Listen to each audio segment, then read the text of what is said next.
पानान घालून आम्ही नमस्कार गोयच्या शोभान नाईक बघा हा माझा व्हिडिओ देवळाकडे येला अक्षय तृतीया म्हणून दिवो लायलो आणि एक म्हटलं 2-3 तुमका व्हिडिओ सोडचे आज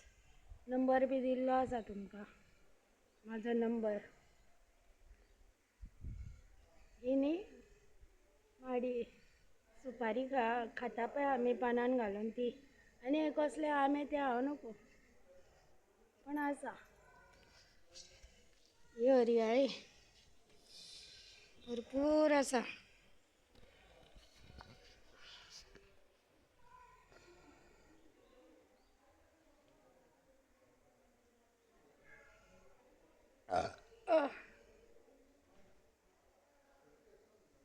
आरतींक रावतले आरती करूनच वयतले निरफणसाचें झाड पडल्यार लागूंक ना निरफणस लागला